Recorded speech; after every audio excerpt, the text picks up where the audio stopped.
Right, hello everyone, and welcome to this lesson on stress and intonation. So, why does stress and intonation matter? Stress and intonation impact the meaning and clarity of your speech. They convey emotions, attitudes, and intentions. Correct use enhances your overall fluency and communication. By the end of this course, you'll be able to identify and use word and sentence stress effectively, apply various intonation patterns for different situations, communicate with clarity, emotion, and confidence. Stress refers to the emphasis or prominence given to certain syllables in words and certain words and sentences. Stressed syllables are pronounced with more force, time, and pitch variation compared to unstressed syllables. In English, changing the stress pattern can alter the meaning of a word. For example, refuse, verb, and refuse, noun, have different meanings. So we can refuse something, or we can refer to refuse. Typically, English words have one primary stressed syllable. Unstressed syllables are pronounced more quickly and with less intensity. Sentence stress involves emphasizing certain words to convey the intended meaning. Content words, such as nouns, verbs, adjectives, and adverbs, are often stressed, while function words, like prepositions, articles, and pronouns, are usually unstressed. Let's practice identifying stressed and unstressed syllables in words and stress patterns in sentences to enhance your understanding. Initial stress. The first syllable of a word is stressed. Example, table, delight, police. Table, delight, police. Then we have some final stress. The last syllable of a word is stressed. Return, decide, detail. Penultimate stress. The second to last syllable is stressed. Reduce, amuse, export. Antepenultimate stress. The third to last syllable is stressed. Democracy, hypothesis, evaluate. Democracy, hypothesis, evaluate. See how they are stressed. In spoken English, sentence stress and rhythm play a crucial role in conveying meaning, emotion, and fluency. Now let's look at function words. Function words, or prepositions, articles, and pronouns, are usually unstressed and serve to connect content words. English has a natural rhythm, with stressed and unstressed syllables creating a musical flow in speech. Rhythmic patterns enhance comprehension and fluency.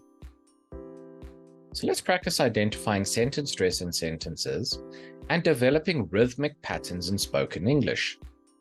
Let's look at example number 1. Listen to the sentence and identify the words that are stressed for emphasis. She finally received the well-deserved promotion. Our stressed words are finally, well-deserved, and promotion. Did you get that? Let's try example number 2. Develop a rhythmic pattern for the following sentence by emphasizing content words. They quickly discovered the hidden treasure. They quickly discovered the hidden treasure. Have a look at the rhythmic pattern here. They quickly discovered the hidden treasure. There is a rhythmic pattern.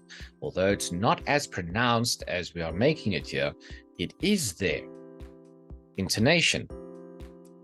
Intonation refers to the rise and fall in pitch as we speak. It plays a vital role in conveying emotions, attitudes, and intentions in spoken English. Let's explore intonation patterns and how they affect communication. Rising intonation involves a pitch that goes up at the end of a statement. It's commonly used in questions and when seeking confirmation. Is it your birthday? You see how the voice goes up at the end? Falling intonation. Falling intonation features a pitch that goes down at the end of a statement. It's often used in statements and commands. Today is my birthday. The pitch variation in intonation can convey various emotions, such as surprise, excitement, or uncertainty. Practice exercises will help you express different emotions through intonation. So let's practice using rising and falling intonation to convey different emotions in spoken sentences.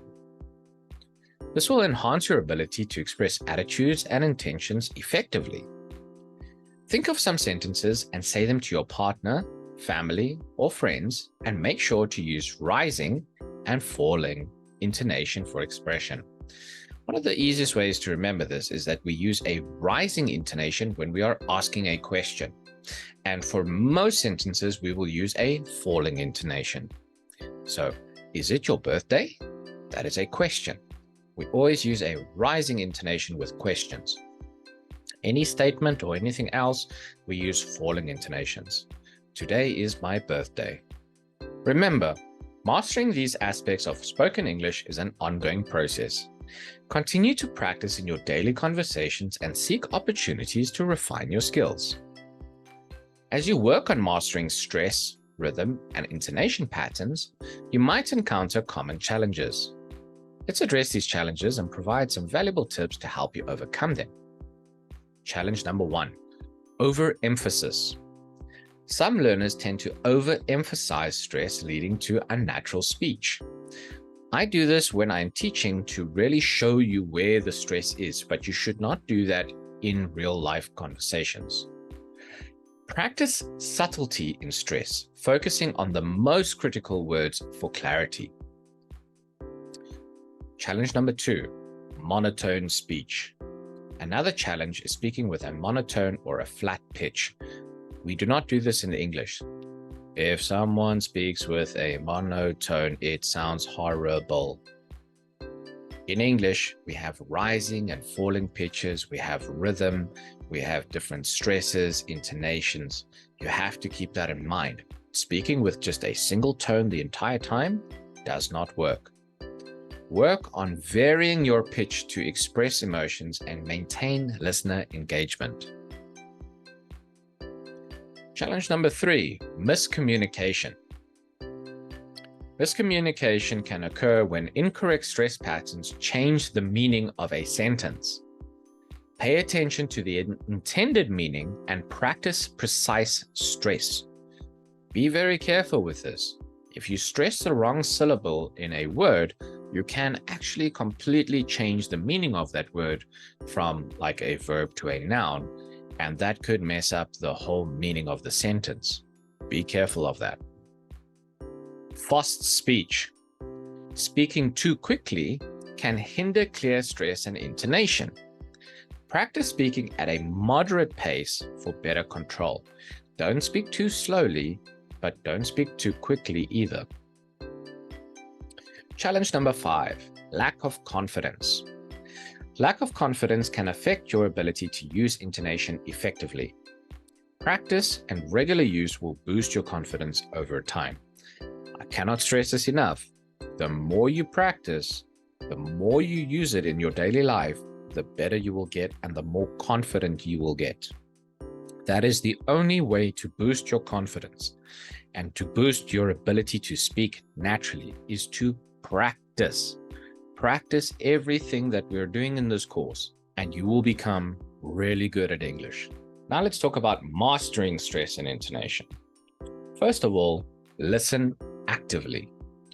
Listening to native speakers and conversations is an excellent way to internalize correct stress and intonation patterns. Pay attention to how they emphasize words and convey emotions. Number 2, mimic and repeat. Practice mimicking the speech of native speakers to grasp intonation and rhythm.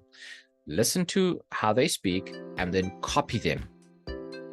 Repeat those sentences and passages to improve your pronunciation. Listen, copy, repeat. Record yourself.